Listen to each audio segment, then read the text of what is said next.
Subscribe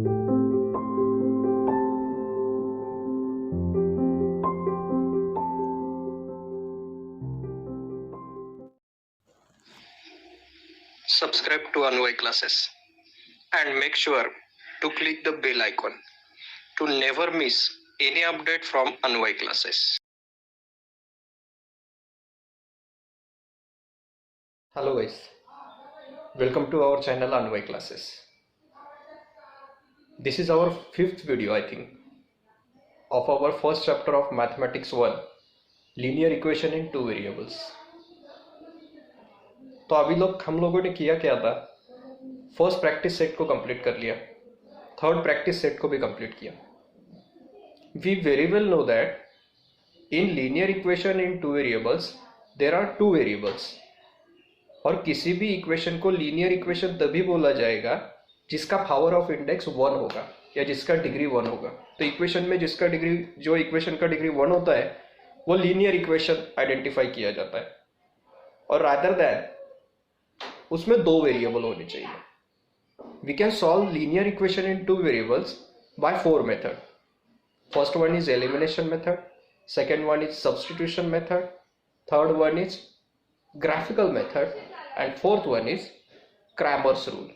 तो इसमें से हम लोगों ने 3 मेथड तो ऑलरेडी स्टडी कर लिया. फर्स्ट मेथड हमने स्टडी किया था वो elimination method and substitution method is a second. We already studied in 9th standard. तो ये साल में हमने थर्ड प्रैक्टिस सेट में एक क्रैमर्स मेथड करके मेथड को सॉल्व किया था या फिर समझ लिया था, हर एक एग्जाम्पल को सॉल्व किया था. तभी हम लोग नेक्स्ट स्टेप की तरफ जाने वाले हैं guys. We are moving towards the practice set 1.4. Before starting this practice set कुछ बेसिक चीज़ों को समझ ले. Okay guys, this is your 1.4 practice set, page number 19. अभी आपको एक बेसिक सी चीज़ समझाने वाला हूँ, जो चीज़ की वजह से या फिर जिस चीज़ की वजह से ये प्रैक्टिस सेट आपके पहले 3 प्रैक्टिस सेट से थोड़ा अलग लगने वाला है. So look at the questions guys. Instruction तो सेम है, solve the following simultaneous equations. यहाँ पे 4 सब क्वेश्चन है और चारों सब क्वेश्चन में एक्स वाई वाले टर्म्स फ्रैक्शन फॉर्म में है. दूसरी इंपॉर्टेंट चीज, यहाँ पे हर एक वेरिएबल डिनोमिनेटर्स में दिया है. तो जब भी वेरिएबल डिनोमिनेटर में होता है तो हमेशा याद रखो वो इक्वेशन कभी भी लीनियर इक्वेशन नहीं हो सकता. अभी इसके बारे में थोड़ा डिटेल बोलने जाऊंगा, एक्सप्लेन करने जाऊंगा तो वीडियो बड़ा हो जाएगा. तो जब भी हम लोग क्लासरूम में एक्चुअली मिलेंगे तब ये चीज़ को मैं थोड़ा डिटेल में एक्सप्लेन करने वाला हूँ. लेकिन बहुत सी सिंपल चीज़ अभी आपको याद रखनी है कि जब भी वेरिएबल डिनोमिनेटर्स में हो तो वो लीनियर इक्वेशन होता ही नहीं है. तो अभी ये एक लीनियर इक्वेशन नहीं है तो इसको कैसे सॉल्व करना है. तो बहुत सी सिंपल सी चीज है, convert those equation into form of linear equation, then you can solve it. मतलब ये इक्वेशंस को आपको लीनियर इक्वेशंस में कन्वर्ट करना है और बाद में हमारे एलिमिनेशन मेथड से या सब्स्टिट्यूशन मेथड से सॉल्व करना है. अभी सुनने में थोड़ा अलग लग रहा है, ज़्यादा डिफिकल्ट नहीं है, बहुत ही सिंपल है. आपको सिर्फ करना क्या होगा, प्रैक्टिस सेट के 1-2 क्वेश्चन को थोड़ा 1 बाय 1 स्टेप केयरफुली देखते जाना होगा. तो ये चीज़ें अपने आप से सिंपल होती जाएंगी.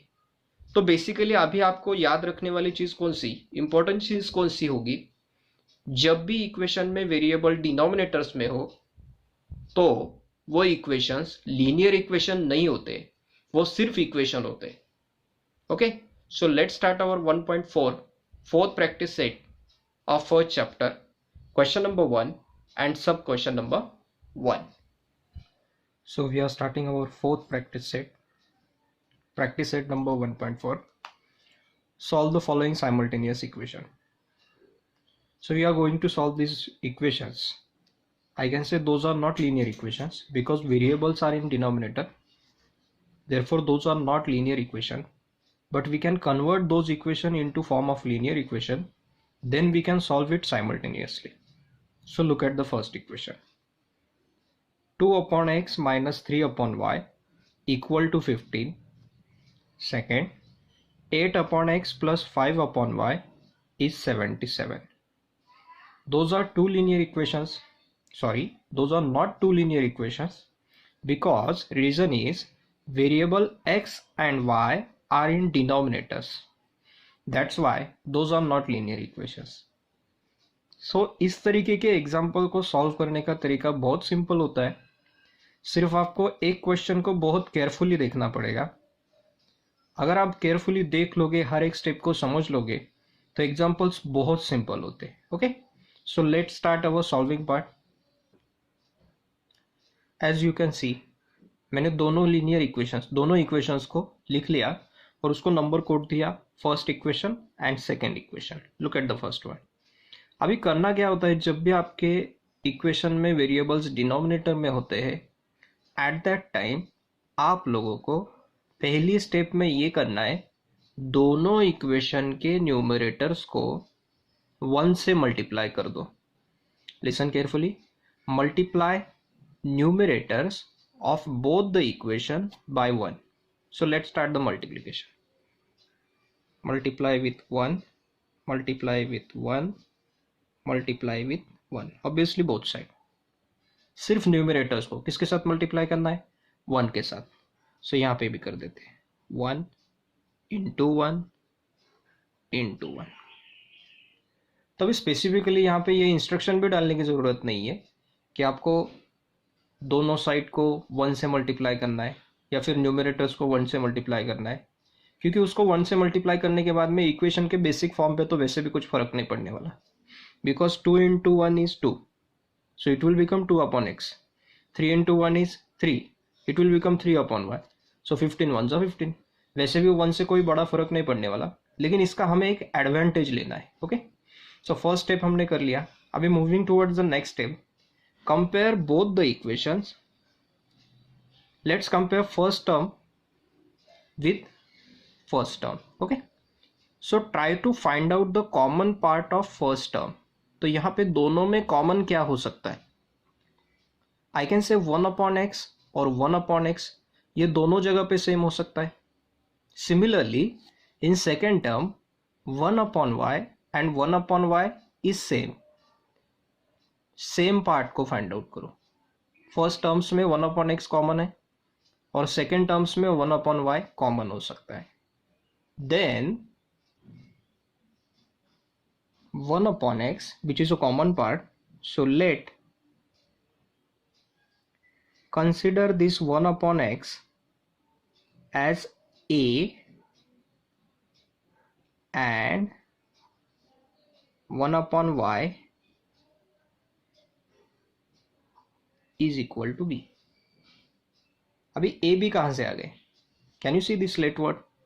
लेट मतलब मैंने एज्यूम किया, मैंने ऐसे एज्यूम कर लिया कि इंस्टेड ऑफ 1 अपॉन एक्स इसका वैल्यू हो सकता है ए और 1 अपॉन वाई का वैल्यू हो सकता है b. Listen carefully. What is 1 upon x? A. So I can say in this, instead of this 1 upon x I can put a here.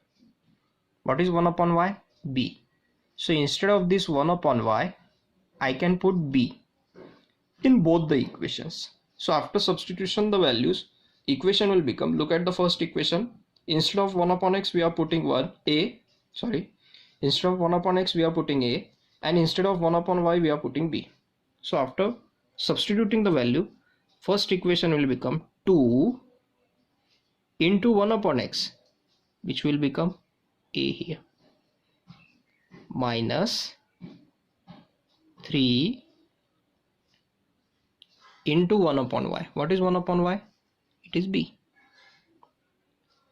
Equals to 15 ones are 15. I got perfect linear equation. Now I can quote this equation as third number equation. कहाँ से आया? ये first में ये values को substitute करके मैंने ये इक्वेशन फॉर्म कर लिया. Look at the second here. 8 into 1 upon x. So क्या बनेगा? आप भी बोल सकते हो, बहुत सिंपल है. Which will become 8a plus 5 into 1 upon y, so plus 5b is equal to 77 ones are 77. Now quote this equation as fourth linear equation. Now we can solve this third and fourth linear equation simultaneously by elimination method or substitution method. Choose whatever you want. अभी दोनों linear equation को simultaneously solve करना है, सो उसके लिए हमारा पुराना method ही use होगा. हम लोग एलिमिनेशन से ट्राई करते हैं. Okay, so look at the coefficient of A here 2, ए का कोएफिशिएंट 8 नॉट सेम, बी का coefficient 3 and 5 also not same. So check the possibility to make coefficient same of any of one variable. So हम लोग 3 को तो 5 नहीं बना सकते या फिर 5 को 3 नहीं बना सकते, लेकिन सपोज अगर हमने ये 2 को किसी नंबर के साथ मल्टीप्लाई करके 8 बना दिया तो बात हो सकती है. सो 2 को ऐसे कौन से नंबर के साथ मल्टीप्लाई करेंगे कि ये 8 बन जाएगा. तो मैं ऐसे बोल सकता हूँ 2 को अगर 4 से मल्टीप्लाई किया तो 8 हो सकता है. तो मैं क्या करता हूँ 4 से मल्टीप्लाई करता हूँ, लेकिन अगर इक्वेशन को मल्टीप्लाई करना है तो दोनों साइड को करना पड़ेगा, हर एक टर्म को करना पड़ेगा. So I am multiplying this third equation, whole equation by 4 because I want 8a here. Okay, so let's multiply the terms. 4 into 2a, 4 2s are 8a, so it will give us answer as 8a. 4 into 3b minus a बीच में 4 3s are which is 12b equals to 4 into 15. अभी 15 को 4 के साथ multiply कर देना है, so it will give us answer as 60 because 15 4s are 60. I got new equation, fifth number equation. ये fifth equation कहाँ से आया? थर्ड इक्वेशन को 4 से मल्टीप्लाई करने के बाद में फिफ्थ इक्वेशन आया, तो ये थर्ड पे से फोर्थ क्रिएट हुआ है, तो थर्ड को थोड़ी देर के लिए क्रॉस कर लेते हैं. मतलब अभी थर्ड इक्वेशन कैलकुलेशन में पार्टिसिपेट नहीं करने वाला. Okay, so now participating this fourth and fifth equation, let's check out the coefficients. 8 8 8a 8a हो गया देखो. तो अभी हम लोगों को करना क्या है, जो टर्म्स के कोएफिशिएंट सेम है उसके साइन चेक करना है. ये 8a का पॉजिटिव है, यहाँ पे भी 8a पॉजिटिव है. If signs are same so we are subtracting the equation. If signs are different then we are adding the equation. तो यहाँ पे तो subtraction हो जाएगा. So that's why let fourth equation minus fifth equation, or I can say subtracting both the equations. So for the subtraction, let's start the subtraction. Equation को लिख लेते हैं. 8a plus 5b is 77. 8a minus 12b is 60. We are subtracting both the equation. Polynomial minus polynomial. So we very well know that sign of second polynomial will get changed. So this plus 8a will become minus 8a. This minus 12b will become plus 12b, and plus 60 will become minus 60 here. So let's solve it. So अभी करना क्या है, plus 8a minus 8a will get cancelled because of plus minus sign. So 5b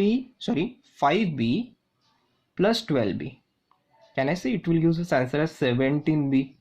Yes, so ये बनेगा 17b. अभी बदले हुए sign को कंसिडर करते हैं, ये माइनस साइन को हमें कंसिडर नहीं करना होता है. ओके, सो देखो यहाँ पे 77 minus 60, so what will be the answer? It is 17. So equation will become 17b equals to 17. Let's solve for next part.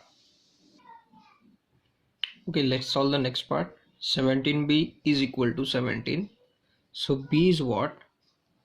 17 is here. Shift this 17 towards the right hand side, will become division term here. So 17 ones are 17 ones are. Finally b is what? So we are getting b as 1. Value of b will become 1.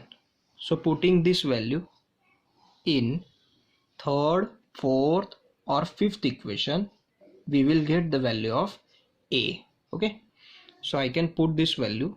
I am putting this value in third equation. My third equation वापस से यहाँ पे लिख लेता हूँ, 2a minus 3b is 15.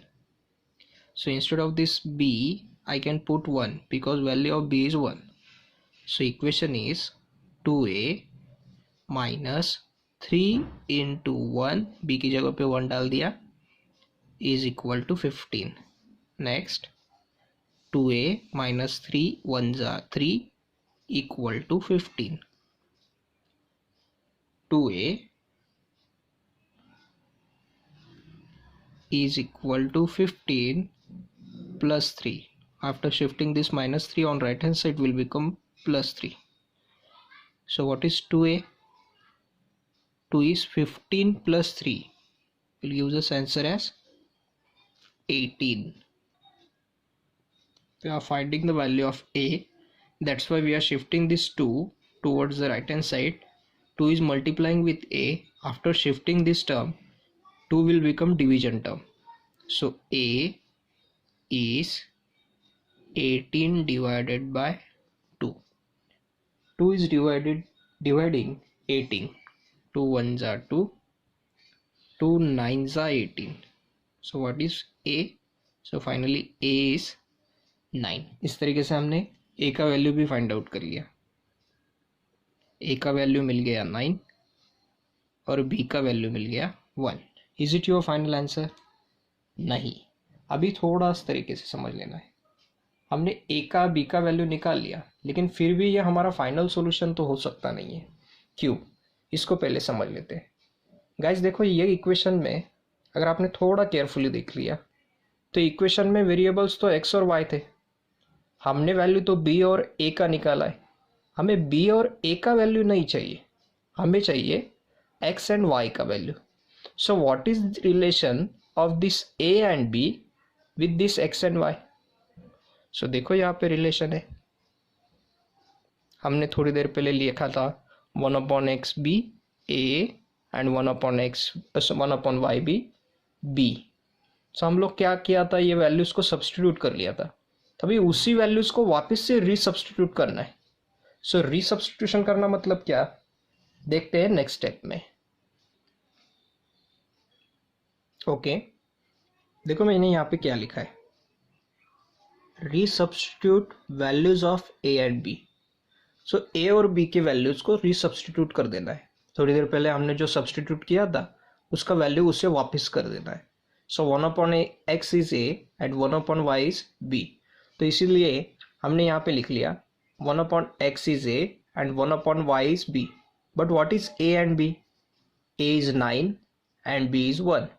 So instead of this a, I can put 9, and instead of this b, I can put 1 here. Okay. Solving the next part. 1/x is a. So value of a is 9, जो हमने थोड़ी देर पहले लिखा था. 1/y is b and value of b is given as 1. So यहाँ पे 9 का denominator कुछ भी नहीं, मतलब 1 हो सकता है. So cross multiplication can be possible here, or you can say we can directly make a invertendo process here. Last year के रेशो और प्रोपोर्शन चैप्टर में हमने सीखा था what is invertendo. So invertendo में तो न्यूमरेटर और डिनोमिनेटर अपनी जगह बदल देते. सो यहाँ पे मैं करता हूँ बाय इन्वर्टेंडो. अगर आप लोगों को 9th स्टैंडर्ड का रेशो प्रोपोर्शन थोड़ा याद आ रहा है तो इन्वर्टेंडो आपको याद आ रहा होगा. सो यहाँ पे इन्वर्टेंडो अगर कर दिया तो 1/x का बन जाएगा x/1 और 9/1 का बन जाएगा 1/9. सिमिलरली इस पे अगर इन्वर्टेंडो कर दिया तो यहाँ पे कुछ भी नहीं, मतलब 1 डिनोमिनेटर है. सो 1/y का बन जाएगा y/1 एंड 1/1 तो वैसे ही रहेगा. So finally x is what, which is 1/9, and what is value of y, which is 1 only. So final value हम लोग एक बार लिख लेते हैं. हम लोगों को लिखने का तरीका पता है. हम लोग लिखते समय x एंड y का वैल्यू लिखते हैं. x, y is equal to 1/9, 1. बहुत सिंपल है गाइस. लेकिन होता क्या है, ये एग्जाम्पल का सॉल्यूशन थोड़ा बड़ा होता है। यह अभी सॉल्विंग में आपको बहुत इजी लग रहा होगा, और एक्चुअली है भी इजी ही है, लेकिन आपको करना क्या है, ये एग्जाम्पल को एक बार वापस से देखना है। फर्स्ट स्टेप से लेके लास्ट स्टेप तक एक बार पूरा वापस से देख लेना है, क्योंकि मैंने कैसे सॉल्व किया है ये तरीका अगर आपको समझ में आ गया तो आप लोग आगे के एग्जाम्पल सॉल्व कर लोगे। Okay, let's start. Second question 1.4 का हमने फर्स्ट क्वेश्चन किया, बहुत ही इजी लग रहा था गाइज, वो इजी था भी एक्चुअली। अभी क्वेश्चन सेकंड में असली मजा आने वाला है, बहुत ही सिंपल जाने वाला है ये भी। देखते हैं क्वेश्चन को। 10/x + y + 2/x - y = 4। मैंने इसको फर्स्ट कोट किया। 15/x + y - 5/x - y = -2। मैंने इसको सेकेंड इक्वेशन कोट किया। अभी दोनों भी लीनियर इक्वेशन नहीं है, डेफिनेट है, क्योंकि इसके वेरिएबल्स x और y डिनोमिनेटर्स में दिख रहे हैं, so that's why those are not linear equation. अभी इसको लीनियर फॉर्मेट में कन्वर्ट करना होगा, तो उसके लिए करना क्या होगा, सिंपल टेक्निक था, पिछले क्वेश्चन में भी मैंने बोला था, फर्स्ट क्वेश्चन में भी मैंने बोला था, सारे न्यूमरेटर्स को 1 से मल्टीप्लाई कर दो। तो मैं वही यहाँ पे करने वाला हूँ, हर एक न्यूमरेटर को 1 से मल्टीप्लाई कर दो। सो हर एक न्यूमरेटर को 1 से मल्टीप्लाई करना है। और नेक्स्ट स्टेप में मैंने क्या बोला था, दोनों इक्वेशन में कॉमन पार्ट को फाइंड आउट करना है। अभी इसमें अगर आप फर्स्ट इक्वेशन के फर्स्ट टर्म में देखोगे, सो 1/x + y, देखो यहाँ पे 1/x + y is same like 1/x + y in second. So ये फर्स्ट टर्म्स में कॉमन क्या हो गया, 10 और 15 तो कॉमन हो नहीं सकते, सो 1/x + y और 1/x + y कॉमन है। और सेकेंड में देखो 1/x - y और 1/x - y कॉमन है। सो इसको सब्सटीट्यूट करना है विथ अनदर वेरिएबल। हमने पहले क्वेश्चन में a और b ये वेरिएबल के साथ सब्सटीट्यूट किया है। उसमें ऐसा कोई इसेंशियल नहीं होता है कि a और b को ही यूज़ करना है, आप अपने आप से कोई भी वेरिएबल यूज़ करो, लेकिन सिर्फ x और y को मत यूज़ करो, क्योंकि वो तो ऑलरेडी यहाँ पे यूज़ है। So let 1/x + y be m and 1/x - y be n। मैंने 1/x + y को m सब्सटीट्यूशन दे दिया एंड 1/x - y को n ये करके सब्सटीट्यूशन दे दिया। सो इंस्टेड ऑफ 1/x + y हम लोग m पुट कर सकते, और इंस्टेड ऑफ 1/x - y हम लोग n पुट कर सकते। चलो इसमें वो पुट करके देखते हैं। 10 × 1/x + y, so it will become 10m। 2 × 1/x - y, so plus है बीच में, plus 2 × 1/x - y is what, n, तो ये बन गया 2n which is equal to 4 1 ज़ा 4। न्यू इक्वेशन है, कोट कर दो equation number 3। Moving towards the next equation, इसमें वही करना है, 15 × 1/x + y, so ये बन जाएगा 15m - 5 × 1/x - y, so ये बन जाएगा 5n is equal to -2 1 ज़ा -2, बन गया आपका fourth equation. Now this third and fourth equation you can solve simultaneously.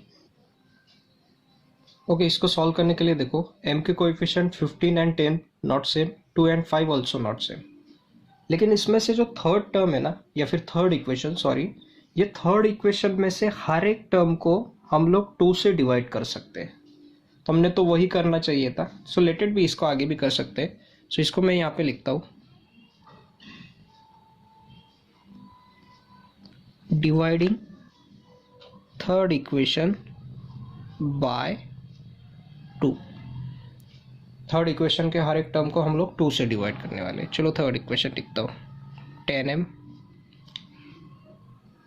+ 2n is 4, dividing all the terms by what, 2।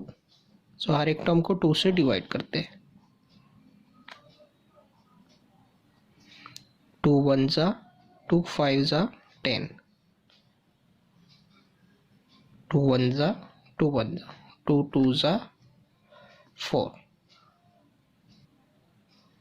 देखो क्या बचा है फिर, 5 into m, 5m plus n is equal to 2। New equation form हो गया। बोलो equation number fifth equation कहाँ से आया? ये थर्ड को 2 से डिवाइड करने के बाद में आया, तो थर्ड को थोड़ी देर के लिए क्रॉस कर दो।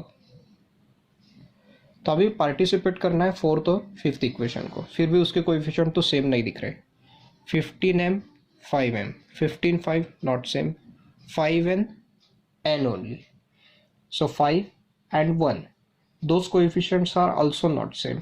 so अभी क्या कर सकते हैं कि जिससे कोएफिशिएंट सेम हो, तो हम लोग n के कोएफिशिएंट को सेम करते हैं। फोर्थ एंड फिफ्थ में से n के कोएफिशिएंट को अगर सेम करना है, तो मैंने अगर सपोज ये फिफ्थ इक्वेशन को 5 से मल्टीप्लाई कर दिया तो 5n और 5n सेम हो जाएंगे। तो मैं यहाँ पे multiplying this fifth equation by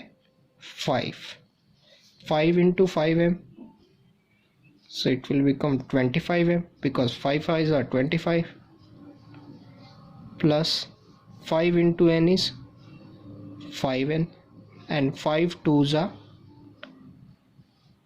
10। so this will be my sixth equation। carefully बहुत सारे इक्वेशन हो रहे हैं, तो हर एक इक्वेशन को अच्छे से देखते जाना है, कौन सा कैलकुलेट करना है, कौन सा कैंसिल करना है। हमने फिफ्थ इक्वेशन को किसके साथ मल्टीप्लाई करके, 5 के साथ मल्टीप्लाई करके सिक्स इक्वेशन फॉर्म कर लिया। सो can I say sixth equation is a next generation equation of fifth equation. So ये फिफ्थ में से सिक्स्थ मिला तो फिफ्थ को क्रॉस मार्क कर। तो अभी बचे इक्वेशन कौन से, देखो यहाँ पे क्या बचा है, फोर्थ वाला एंड सिक्स्थ वाला, इसको साइमल्टेनियसली सॉल्व करना है। Now pay attention carefully, 5n and 5n देखो यहाँ पे सेम हो गए, तो इसमें से n के कोएफिशिएंट सेम हो रहे हैं, तो उसके साइन देखो, -5n plus 5n। If signs are not same then we are adding the equation. So मैं यहाँ पे क्या करता हूँ, let add this fourth and sixth equation. Carefully करना है क्योंकि यहाँ पे होता क्या है, बहुत सारे इक्वेशन होते हैं ना, सो एग्जैक्टली एडिशन या सब्ट्रैक्शन कौन से इक्वेशन का करना है ये कंफ्यूजन हो जाता है। सो वन बाय वन हर एक स्टेप को समझते हुए आगे जाना है। Now we are adding this fourth and sixth equation. Our fourth equation is 15m minus 5n is -2, and our sixth equation, which is given as 25m plus 5n is 10। We are adding the equations. Addition में तो कोई sign वगैरह change नहीं होता है, सो इसमें से तो डायरेक्टली एडिशन हो जाएगा। सो 15m plus 25m will give us 40m। this plus 5n minus 5n will get cancelled। -2 plus 10, तो इसमें से ऐसे होगा, बड़े नंबर से छोटा नंबर सब्ट्रैक्ट हो जाएगा और बड़े नंबर का साइन आएगा। 10 में से 2 जाते हैं तो बचेगा 8, लेकिन यहाँ पे 10 बड़ा है तो यहाँ पे ये +8 बच जाएगा। सो हमारे पास क्या इक्वेशन है, 40m is equal to 8। 40m is equal to 8। So value of m is 8/40। सो 8 से 40 को सिंप्लीफाई कर सकते हैं, 8 1 जा 8, 8 5 जा 40। So finally value of m is 1/5। After getting value of m, you can get the value of n also by putting this value in third, fourth, fifth और sixth any of equation। किसी में भी m की जगह पे 1/5 डाल दो तो अपने आप से n मिल जाएगा। लेकिन ये चीज़ को याद रखना है, ये फर्स्ट और सेकंड इक्वेशन में हम लोग सब्स्टिट्यूट नहीं कर सकते, वहाँ पे m और n है ही नहीं। ओके, सो मैं क्या करता हूँ, यहाँ पे पुट इन थर्ड इक्वेशन। मैं इसको थर्ड इक्वेशन में m की जगह पे 1/5 को लिखने की कोशिश कर रहा हूँ। Okay, so my third equation ये लिख लेता हूँ यहाँ पे 10m plus 2n is 4। So 10 into m का वैल्यू है 1/5 plus 2n is 4. So 5 ones are 5, 5 twos are 10, 2 ones are 2 plus 2n is 4.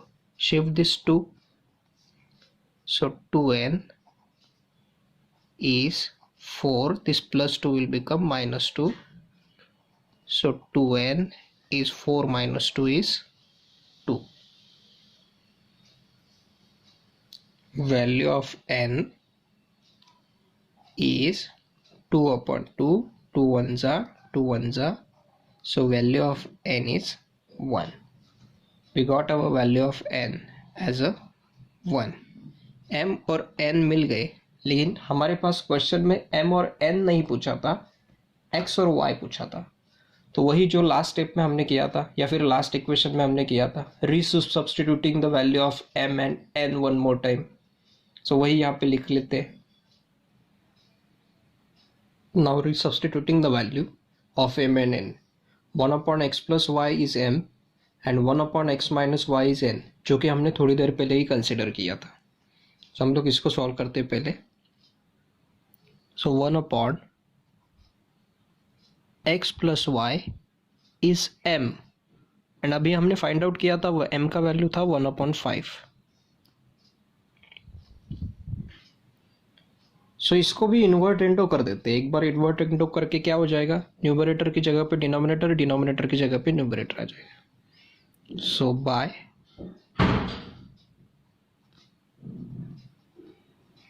Invertendo ये बन जाएगा x plus y is equal to 5। देखो मैंने क्या किया, ये ऊपर लिख दिया। अभी डिनोमिनेटर का 1 नहीं लिखा तो भी चलेगा। सिमिलरली 5 ऊपर लिख दिया, डिनोमिनेटर का 1 नहीं लिखा तो भी चलेगा। तो अभी इसमें से तो हमें एक और न्यू इक्वेशन फॉर्म हो गया।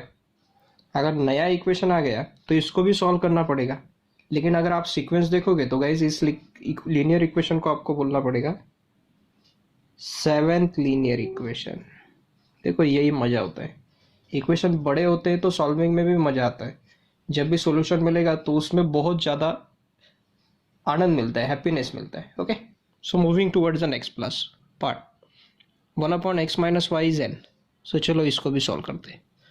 सो 1/x minus y is n और n का वैल्यू हमारे पास था 1, जिसका डिनोमिनेटर हो सकता है 1।